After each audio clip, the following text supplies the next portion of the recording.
It was the 50s. Music has undergone dramatic changes. Hit records were no longer recorded only by singers with trained voices accompanied by an orchestra. Every day, some small group of 3 or 4 people with a wild name and a song with a good rock beat would set a record in the top 100 Billboard. Some members of the older generation and many parents were convinced that this new music was the invention of the devil himself. Elvis was Satan.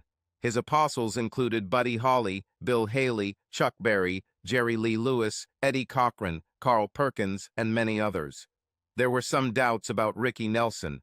He really sang rock, but from a good family. Luckily, Ray Reynolds' parents didn't think rock music was evil. They supported their son as he formed a 3-piece band with guitar, drums, and bass. Ray did vocals and guitar. Jim Robbins played bass and Larry Couch was the drummer. The boys lived in the same area, went to the same school, and attended the same church. Above all, they were good friends and talented musicians. They played a lot of socks, teen towns, and wherever possible.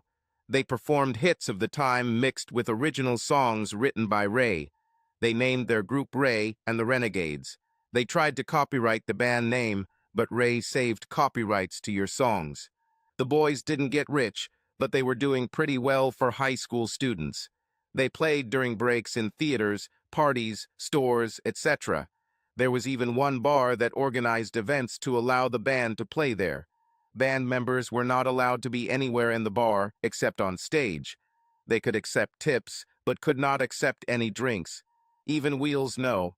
The owner assured them it was legal, but the parents were concerned about it. No one was arrested, so what the hell? Playing in a bar prompted the band to make an important musical decision. Most of the bar's patrons' requests were for country songs. Out of necessity, the boys began adding country songs to their repertoire. Ray also began writing country songs. They still played pure rock for young people and teenagers, but in the bar mostly played country.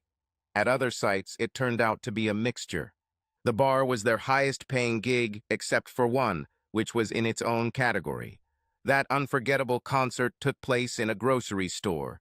The store was hosting a news roundup on a canned food brand. The store manager agreed to pay each group member $20 for a full day of play. When the store opened that morning, the band positioned itself at the meat counter and began to play. After they had only played a few songs, which took about 15 minutes, the manager told them that he would have to cancel the show. The unionized butchers threatened to quit if this non-union band continued to play. It didn't matter that they were a group of teenagers, they were not a union group. The manager apologized to the guys and, even better, handed each band member the agreed-upon $20 bill. The amount was $60 for 15 minutes of music.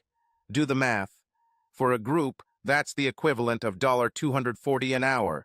Not bad at all. Ray was not popular with girls during his freshman and sophomore years.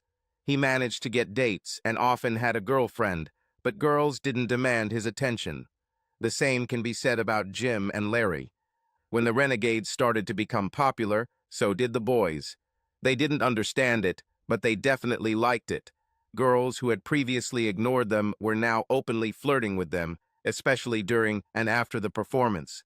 It was some kind of inexplicable mysticism or charm that gripped women. They seemed to be in awe of guys who could evoke applause from the public. The boys knew that nothing had changed for them, either mentally or physically. They were no different from the guys who were not paid attention to either last year or the year before. The only difference was that their music touched the minds of so many girls. Admittedly, the Renegades were small potatoes in the music world. If they attracted so much female attention, what would it be like for Elvis, Ricky, and Jerry Lee? This must be damn confusing. Years later, Ray was in a Vegas casino watching an Elvis impersonator perform in a small room. Elvis had been dead for years, but plenty of guys pretended to be him. This guy didn't have a band or backing singers. He simply sang along to the ready-made karaoke-style music. His costume looked good, and he had Elvis move well, but his voice missed the mark by a mile. However, a dozen or more women were watching him and cheering their asses on.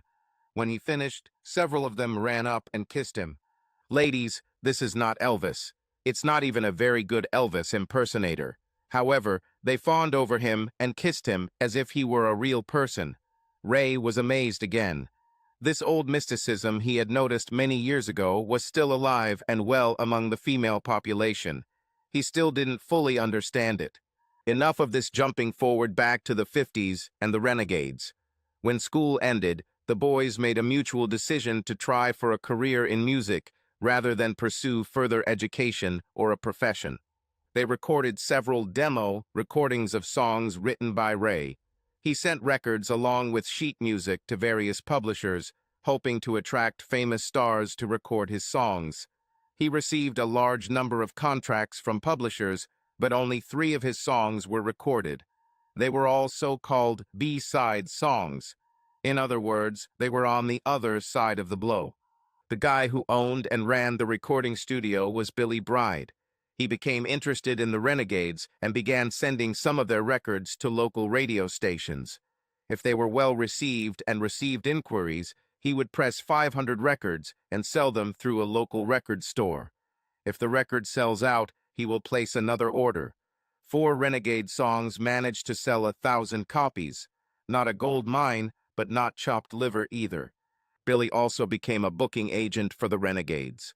In addition to the local performances he gave them, he also secured appearances at the National Barn Dance in Chicago and the Louisiana Hayride in Shreveport.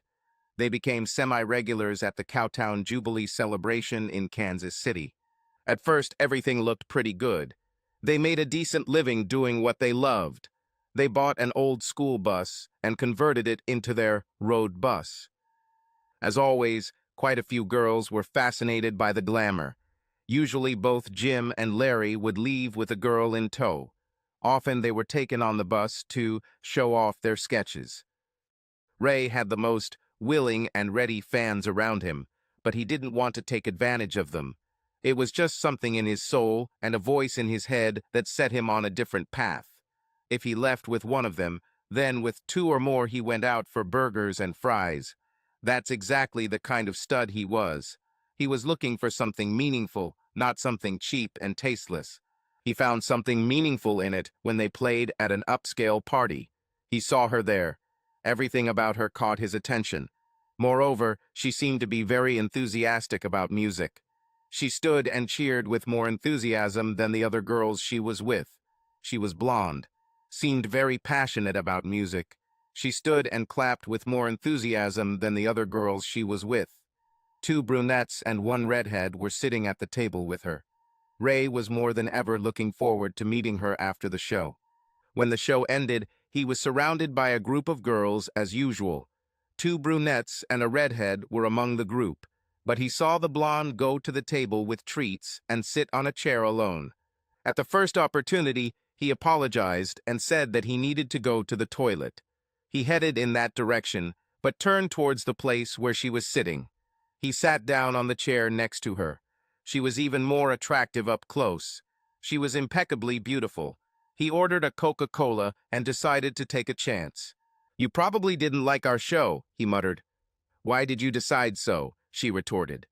"Well, the girls you were sitting with came to meet us, and it seems our music just made you want to go get drunk."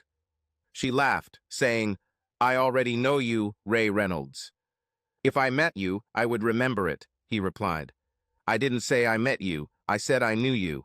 I've read every article written about you, I have all your notes, and I know you're destined to leave this town and end up in Nashville or maybe in Hollywood. I haven't met you until now, but I know you." With that, she extended her hand and said, "My name is Sharon Brown. I'm probably your biggest fan, but like I said, you're going to leave here and go to stardom. I value you and myself enough to avoid passing romances that will never lead to anything meaningful. However, it is a pleasure to shake your hand and wish you every success in your music career. You are very special. I would like to get to know you better, but I'm also a realist. You're out of my league. I could never be married to a star who spends most of his time traveling from concert to concert. Why start something which leads nowhere?" Ray was stunned. He talked to an angel who decided to reject him. He said, "Look, Sharon, I'm not looking for a causal connection or something meaningless. If I was, I wouldn't leave that group of girls to meet you. I watched you from the stage, and you captivated me. If what you predicted comes true, perhaps we could walk this path together. Who said you can't come with me? I want us to get to know each other. I want to know everything about you. Your favorite color, food, movie. I want to tell you the same things about myself. It's a two-way street. Will you walk down it with me? From that incredible moment, there was no one else for Ray and Sharon. This would be a good time to say they got married. He became a huge star, and they lived happily ever after. Unfortunately, that's not what happened. The band continued to play shows, and Ray continued to write songs. He talked to Sharon about marriage, but she was reluctant to do this move when his future was so unpredictable. She was sure that he was a good singer and songwriter, but only a few of them became rich and famous. It's not just about how good you are, it's about being in the right place at the right time. Call it luck or karma, but it takes both. If all this came together for him, could she really go with him like he suggested? The group continued to struggle for another year, but slowly they began to realize that they were in the also participated category. They significantly reduced the number of performances, choosing only those they liked. One by one, they found other jobs and pushed the departed into the background. Billy Bear was doing well with his recording studio. He had upgraded his equipment and needed help to cope with the growing number of clients. Ray took a job as a recording engineer for Billy. It was a job that Ray loved, and he already knew how to operate all the equipment thanks to his time with Billy. It was a job with adequate pay and much more reliable than gigs. Jim and Larry also found work. Jim sold and demonstrated string instruments at a local music company. Larry taught drumming at a local studio. The renegades began to fade away. Sharon worked as a clerk in a warehouse. Ray and Sharon's combined income allowed them to finally think about marriage and family. Ray was happy for several reasons. The wedding was modest, just family and a few friends. Ray couldn't decide between Jim and Larry to be best man, so they hatched a plan to split the duties. This plan was used again for Ray and Jim at Larry's wedding, and for Ray and Larry at Jim's wedding. Sharon, Alice, and Mary became almost as close as the boys. The couples enjoyed their time together, and they always went out and spent time together. So what is the Great Divide? You've probably heard of The Day the Music Died, when the world lost Buddy Holly, Richie Valens, and the Big Bopper. The Great Divide for Ray and Sharon began when the music started playing again for Ray. The Great Divide began with a sweet time for three close couples. Ray wanted to record 10 new songs he had written. He could have done it in Billy Bear's studio, of course, but he wanted to kill two birds with one stone. He wanted to make an album of his 10 songs in a studio in Memphis that was becoming quite famous for its distinctive sound. He wanted to see how they achieved that sound and what equipment they used. Billy was also interested in this, so he agreed to give Ray something like a working holiday. Three couples decided to go to Memphis together. They rented a cottage near the city for 2 days and nights. Ray booked time at the recording studio. The guys started rehearsing the songs a couple of weeks before the trip. The guys were very surprised by the studio in Memphis. It was smaller than Billy's and somewhat shabby. The equipment was impressive. They used Ampex tape recorders, Telefunken microphones, and a Scully cutter to cut records. The secret to their sound was the way they created the echo effect. Instead of using an echo chamber, they used a moving playback head that fed a signal back to the recording head. In this way, they achieved a super echo effect that varied depending on the position of the movable playback head. It was brilliant. The Departed came back to life for 3 recording sessions. They managed to record all 10 songs perfectly. Each couple received a 33 RPM record with these songs. Ray was able to walk away with a copy of the recordings of the sessions. After this adventure, the couples traveled around the area, enjoying the views of the Smoky Mountains, spending time in Gatlinburg, and admiring Nashville. They ended the trip by visiting the Grand Ole Opry and watching the midnight show from the Ernest Tube Store. When they returned home, the Great Division began. Ray received a call from a man known in the industry as the General. He managed several big artists. He was the chief in the world of rock music. He heard the album The Departed recorded at Sam's studio in Memphis. The General wanted to know if Ray had written all 10 songs. Ray assured him that he wrote them and that he had the copyright on everything. The General then asked if anyone else had helped with the writing or if anyone else was listed as the author. Ray again assured him that no one else had helped write the songs. The General then asked Ray to come to a famous studio in Nashville to record all 10 songs again. He said, "I'll cover all the travel expenses and pay you for your time." Ray asked if this affected Jim and Larry too. The answer was, "I'll provide the band for the recordings. All Nashville needs is you and your songs. We won't need the renegades." It was a difficult decision for Ray. There were always all 3 renegades. To do so would mean their disintegration. Ray asked for time to think. The General said, "This sentence ends when we hang up. I think you have a place in my stable of stars, but this is far from decided. If you are interested, tell me. If not, it was nice talking to you." He needed an answer now. Ray wondered how Jim and Larry would feel about this. He wondered if this would lead to something more. He wondered what he would tell Sharon about this. But it was the General on the other end of the line. He said, "I agree, sir, and thank you for the opportunity." The General said that his secretary will call to coordinate logistics and finalize the transaction. And so, the decision was made.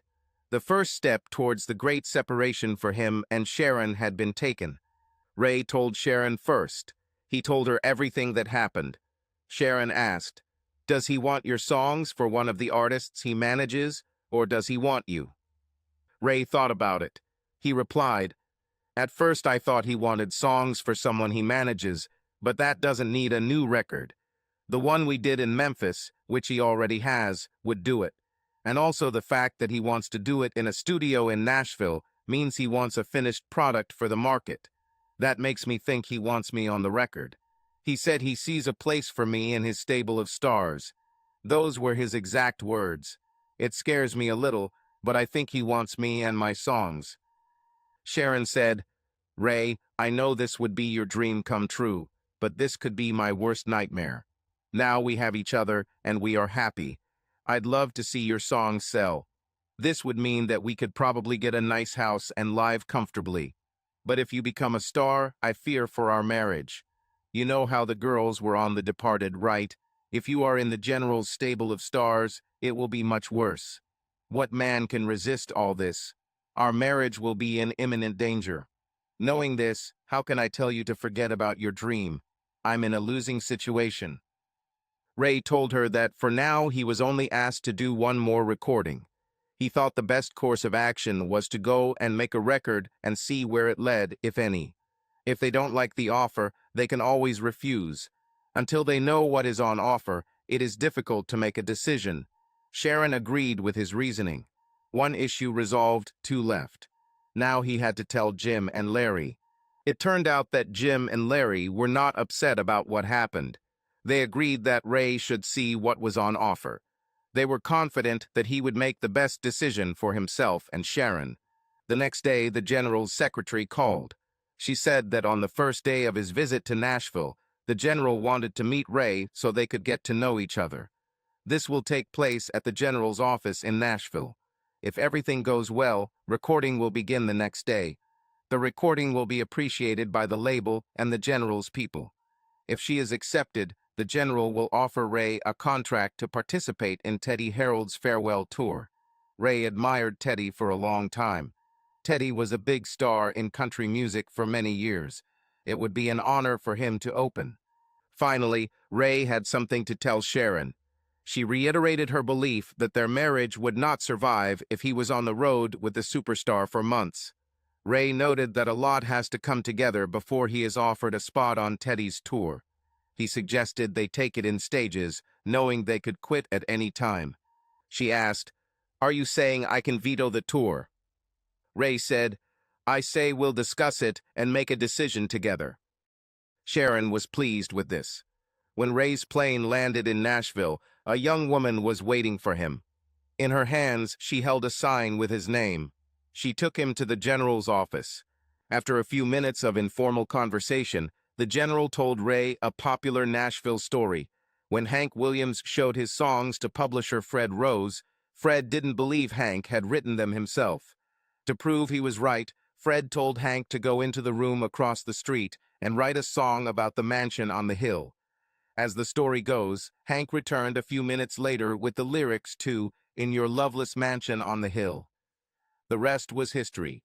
Ray said he had never heard this story. The general said, "Let's try it ourselves. Sit here and write me a song. Make it about a guy who loves a girl and she still loves her ex. Can you do this for me?" He handed Ray a pen and paper, adding, "When you're done, press the red button and I'll be back." As soon as Ray sat down, the words poured out. "Last night in the moonlight, she was next to me, as close to heaven as mortals can get. I whispered, 'I love you.' She replied, 'I love you too.' But then the words that followed broke my heart into pieces." Chorus. "I don't want to hurt you, but you should know. There was one other, and I loved him so much. He left on call and did not return. But nothing has changed in the way my heart yearns. If he comes back and wants me again, I don't want to hurt you, but I'll go with him. Now the sky is overcast, it's raining. I can't take risks, I avoid pain, though I may forget as the day goes by. I know that every night I'll still hear her say." The chorus repeats. Ray pressed the button. When the general returned, Ray picked up the guitar that was on the stand next to his desk and sang a song. The general said, "Recording will begin tomorrow afternoon and will continue as long as necessary. When we have finished recording, I'll send it to a few disc jockeys for testing. Once we know how it is received, we will understand how you fit into the picture. I wish I could say more, but we just won't know until we get feedback from fans in our chosen regions. This is how we play the game, and it has brought us success so far." Ray returned home to Sharon. He told her everything that happened. He said, "At this point, all I've done is meet the general and record 10 songs. The session went well, and in my opinion, all participants were pleased with the result, but further events depend on the reaction of the selected disc jockeys."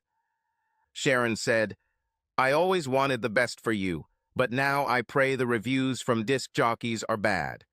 No matter how much it hurts, at least we will still have each other, our love and our marriage." He said, "We'll have all these things no matter what happens." She said, "I don't think so. Not if you go on this long tour. The temptation will be too great. Even if you are mentally strong, in the end the devil will win." A week has passed. In the evening a fateful call came. They were in the bedroom. She whispered, "Let the answering machine answer." He did so, but they could hear what was being said as the sound was coming from the living room. When he realized that it was the general calling, he hastily rushed to the phone. She ran to the spare bedroom and picked up the princess's phone. When the call ended, he was delighted, and she cried. Everything finally came together. The general reported all the details, saying that everything would begin in 10 days. It didn't sound like a suggestion, but like an order. Sharon's hopes were dashed when she heard her husband enthusiastically agree to every step of the plan. It all came down to this. Ray would actually be opening the show for Teddy Harold on his farewell tour. They will begin with 2 weeks of planning the details of the show. This included everything from start to finish. What was known so far was that when the curtain rose, Ray would be singing one of the songs from his new album. When it's over, he'll say a few words about the tour and Teddy's great career. Then Ray will sing the remaining 9 songs on the album. After this, the curtain closes for a break. After the break, a short film highlighting the best moments of Teddy's career will be shown before Ray comes out to formally introduce Teddy, hoping for loud applause. In the first week of planning, every minute of the show will be worked out to the smallest detail. Ray's part won't change much. The order of his songs may change depending on the popularity of each song. For example, they will start with the second most popular song and end with the most popular song. For an encore, if there is one, a compilation of the 3 most popular songs will be performed. There will be more variety if Teddy performs. Since he had so many hits during his career, the songs will vary more. If a particular song is of particular interest to the venue, it will replace another on the regular list. The second week will be dedicated to performing the show in 4 representative locations to judge the applause for each song. The list will be modified as necessary to include songs that win the applause competition. After 2 weeks of planning, the big tour begins. There will be 28 shows followed by 10 days of rest. After the rest, there will be another 28 shows, then another 10 days of rest. The tour will conclude with the final 28 shows. There will be 84 shows in total and only 20 rest days. Sharon did the math in her head. Ray will be away for 14 days for preparation and 28 days for the show before being able to return home for 10 days. Then it will happen again. After the second 10 days of rest, he will again be out for 28 days. This meant he would be gone for 98 days, interrupted by 2 10-day periods at home at best. Sharon was convinced that their marriage could not survive such conditions. She decided to treat the days before the start of the tour as the last days of their marriage. She initiated sex at every opportunity. Nothing was prohibited. There were no refusals. She cried every time after sex. Ray was concerned about this. Each time she told him that she was crying because she was going to lose him. He always told her that he would be true to his marriage vows no matter what. He didn't know she wouldn't. It all started on the Monday following Ray's departure on Sunday. Sharon lived close to work and always went home for lunch instead of eating in the break room. She used some of her lunchtime at home to make the initial preparations for that evening's dinner. For example, putting something in a slow cooker, loading and setting the timer on a convection oven, or taking something out of the freezer to defrost. There was no need for that on Monday. Cooking for one is another level. So she packed lunch and ate in the warehouse break room. It was during that lunch break that a seed was planted that would change everything. He sat alone, playing cards laid out around the table. He spoke quietly as he played each hand. She watched him for several minutes. First, he dealt out the cards. He then went around the table, placing bets and playing cards from each pile. At the end, acting as a dealer, he analyzed the cards and made payouts. She didn't know if he was a little crazy or if there was some meaning to his actions. As the lunch break came to an end, he began to clear the table. Her curiosity overcame her skepticism, and she walked over and introduced herself. It turned out that he worked as a forklift driver in another department of the warehouse. His name was Bruce Mays. He wasn't as attractive in appearance as Ray, but she still considered him above average. They spent a few minutes talking, which was pleasant. It turned out that he was taking a casino dealer training course. He played each hand and evaluated the results like a dealer. He planned to leave his warehouse job and move to Las Vegas as soon as he completed the course. When the bell rang, they shook hands and returned to their jobs. The next day, she asked his permission to observe him again. He was glad she was interested, and she learned a lot about how the dealer should evaluate each hand and what he should tell the players. She played blackjack in casinos, but never poker. He played it both ways, and she became addicted to it. A few days later, she was holding each player's cards herself, while Bruce acted as the dealer. Every day, she enjoyed her time with Bruce at lunch more and more. He had a very good character and purpose in life. He wanted to eventually become a pit boss on his way to running a casino. He had a plan for life. The more they played during lunch, the more interested Sharon became. A week later, she asked about taking the course on her own. Since she was about to end her marriage, it would be helpful for her to have a well-paid skill to get by in life. He said he could teach her everything if she had time.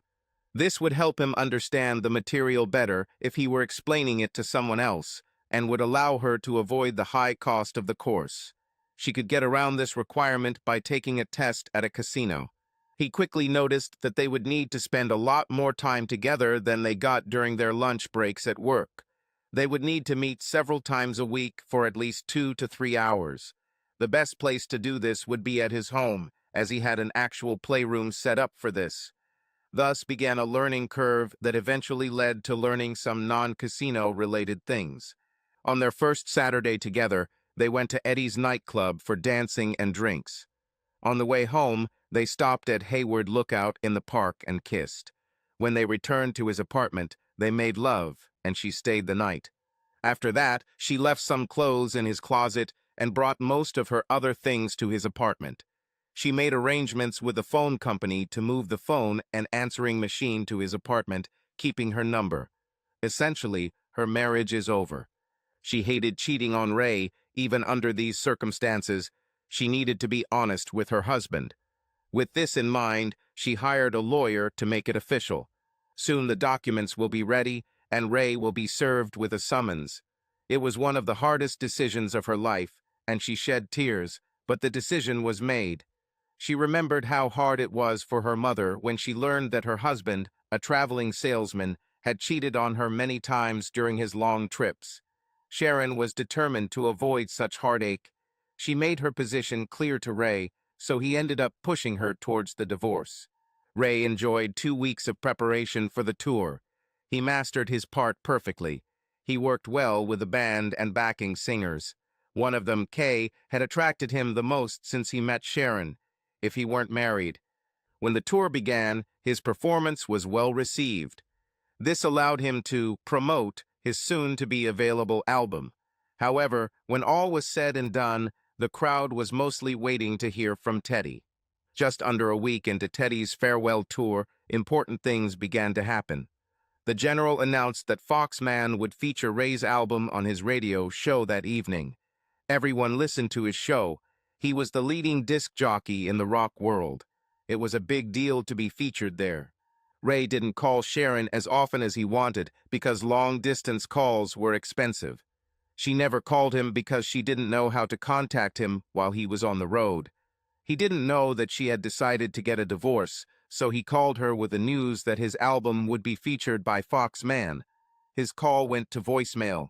If Sharon had bothered to listen to his message, she could have called her lawyer and put the divorce on hold. If she had heard Foxman that night, she would definitely have taken action. In the end, she did nothing. She found out about everything too late. The Foxman began his show by telling the audience that he was presenting a Ray Reynolds album. He stated that he had never heard an album before that allowed him to predict that every song on it would be a hit. He predicted that all 10 songs written by Ray would be in the top 100 Billboard. In the first hour, he played every song on the album, which was a first for Foxman. In the third hour, by popular demand, he played them again. It was several firsts for the Foxman and a dream come true for Ray Reynolds. The hours after the Foxman show brought Ray the highest degree of happiness. The next morning, the record company began an additional emergency pressing of the album. In addition, they released 5 new 45 RPM singles, covering all 10 songs from the album. Disc jockeys across the country began playing them in record numbers. All of this was a direct result of the reaction caused by Foxman. During all of this, Ray made 3 more calls to Sharon. They all went to voicemail. He left messages the first 2 times. The last time he just hung up. Apart from Sharon's unanswered calls, all was well for Ray until a man in a black suit approached him and asked, "Are you Ray Reynolds?" Ray replied in the affirmative, with a wide smile, thinking that the man was probably a journalist or representative of some kind of music magazine. When the man handed him a large envelope and said, "Ray Reynolds, you have been handed the documents," his smile disappeared. Ray called Sharon again. Again he got on voicemail.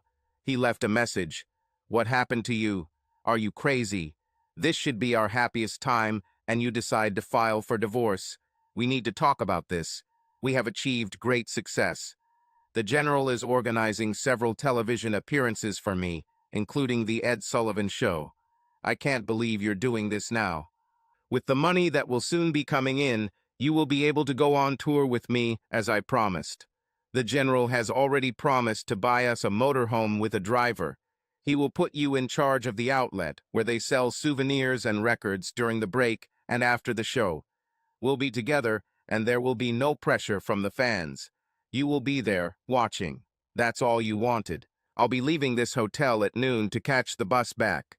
I hope you'll call me before I leave. Please don't do this to us." He dictated the number and, sobbing, hung up. It should have been the happiest day of his life, but he cried. Sharon woke up when Bruce shook her, saying, "Wake up, sleepyhead. The coffee is ready and your answering machine is blinking like crazy." She replied, "The answering machine will wait, but I need coffee now." While she was drinking her second cup, she received a call. It was a call from Beverly, her boss, so she answered. After the hello, Sharon sat listening in stunned silence. Beverly told her about the Foxman show and everything else. Sharon couldn't believe her ears. She told Beverly that her answering machine was not set up correctly and was answering calls before the phone rang. She said that she only noticed this in the morning and had not yet had time to listen to the messages. Beverly said, "I'll hang up and let you hear the good news. By the way, I'm not expecting you at work today. Probably never again. Congratulations." While she listened to Beverly, Bruce kissed her on the cheek and waved goodbye as he left for work. He didn't realize how important this call was, but Sharon knew. She called her lawyer before listening to the messages. The office wasn't open yet, so she left a message on the answering machine saying, "Stop serving Ray the divorce papers. I'm changing my mind. Make sure he doesn't get them." She started listening to all the messages. She received 5 calls from Ray. The first one told her the good news. The next 2 are his surprise where she is. One by one, he became more and more worried. The last call was simply the sound of him hanging up. All these calls were interspersed with calls from friends congratulating her. The last message from Ray made her heart clench with hopelessness.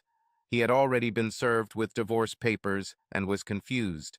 He said that the general agreed to give them a motorhome with a driver so they could be on tour together. It was everything she wanted and more, which Ray wanted too, and she ruined it all with those divorce papers. She had to think of something. She needed to do something quickly. She had a plan that could work. She remembered when she was looking for divorce lawyers. One of them, whom she saw in the office, was a real scammer. He was clearly interested in her and flirted shamelessly. She dialed his number. He replied. She told him what happened and outlined her plan. He said he could do it, but it would cost her. She said she'll pay the price. He said he didn't want money. He wanted to spend the night with her. She replied, "If you deliver for me, I will deliver for you." She gathered all her strength and began to implement her plan. The first thing she did was call the number Ray left her. When he answered, she began her introduction. "Ray, you bastard. What's all this bullshit about you getting divorce papers from me? You know full well that you're the one who filed for divorce. I was served with the papers before you even started calling with your good news. You bastard, did you make those calls to hurt me? I was there for you through all these difficult years, and now you are leaving me when you have achieved success. You are a bastard," she screamed. "What are you talking about, Sharon? I was served with the papers this morning. You're the one who wants a divorce." "Ray, I don't know what you're drinking to celebrate, but you must be drunk. I didn't submit anything. You did. I received the documents before you started calling with good news. Why are you doing this? Focused on breaking my heart." Ray's head was spinning. "What's happening?" He said, "Sharon, this is all a bit of a mess. We've both been served with divorce papers, but neither of us have filed them. Someone's playing a joke on us. If it's a joke, it's not funny at all." "For me too," she replied. She then continued, "You know I love you. You know I'm afraid for our marriage because of all the pressure you'll feel on the road from groupies. I don't feel any of that pressure. If our marriage ends, it will be it's not me who will finish it." When the call ended, she sprang into action. She called the phone company, and they agreed to move her phone and answering machine back to her apartment the next day. She began to gather her things so that they could be easily packed. She only prayed that her scammer could prepare fake divorce papers for her. They had to look real. Everything depended on this. When Ray recovered from the shock of Sharon's words, he knew what to do. He told the general about the problem. The general quickly became imbued with his concern and promised to find out everything to the end. He knew who to call. He will solve this riddle. If it was a joke, the culprit will pay a heavy price. Sharon's scammer was William Woods. He prepared documents that looked like a divorce petition from Ray to Sharon. He gave them to her, and she had to admit that they looked real. They were exactly the same as the documents her lawyer filed against Ray. She began to breathe a little easier. Ray's popularity grew rapidly every day.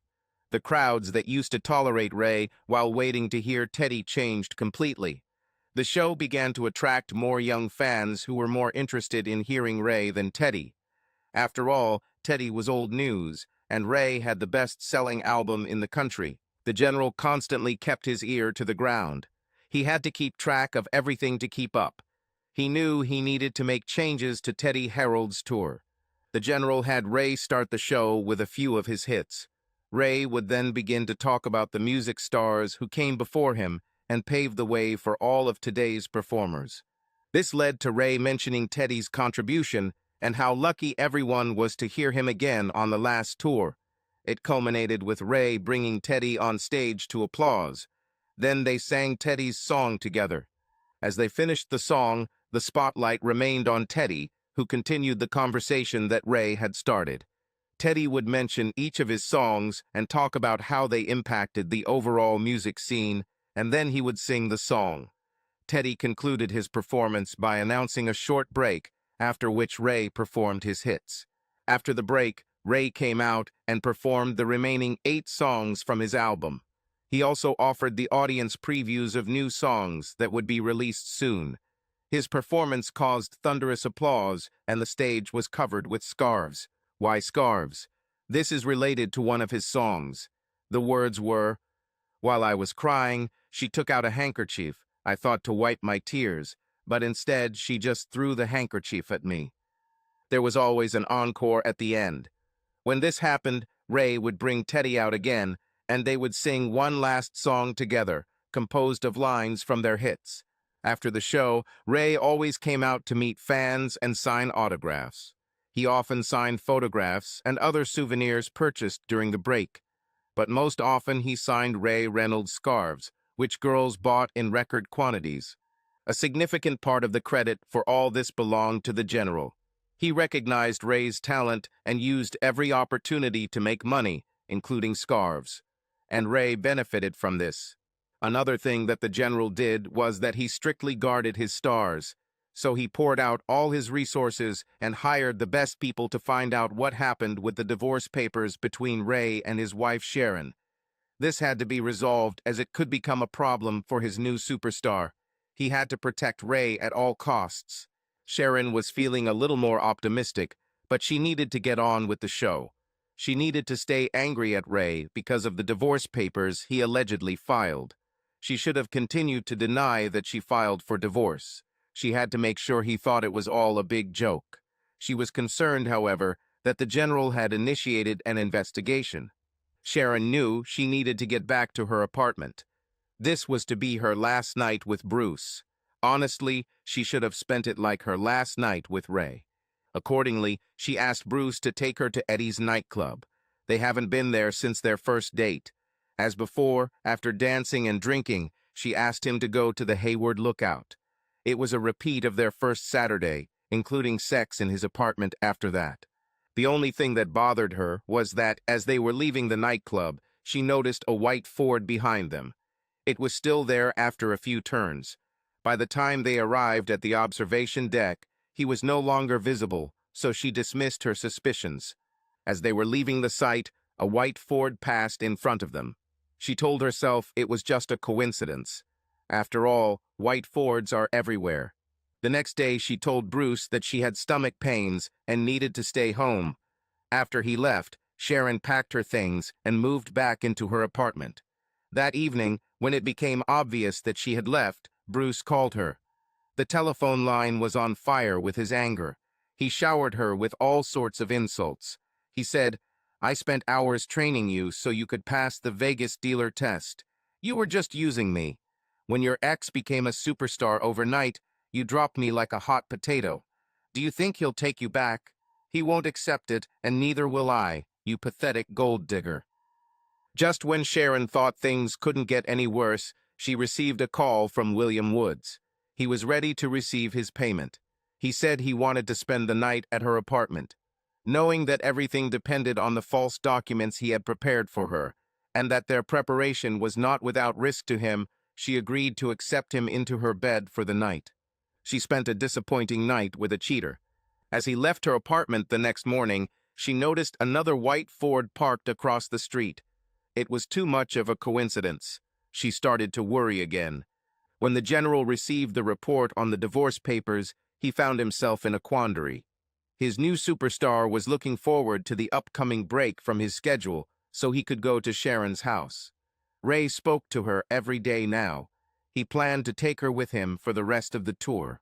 The general didn't want to ruin Ray's dreams, but reality is reality, and even superstars have to face it. The truth is the truth, and this truth was bitter. 3 days before the break in the tour, the general took Ray aside and, as discreetly as possible, showed him the results of the investigation into the practical joke with the divorce papers. First, the divorce papers filed by Sharon Reynolds were prepared by a licensed attorney and were legal in all respects. Her statement was filed with the court and is legal. This is not part of a practical joke. The divorce process has already begun, and time is ticking. The divorce papers that Sharon allegedly received from Ray had no information about the attorney who prepared them and were never properly filed.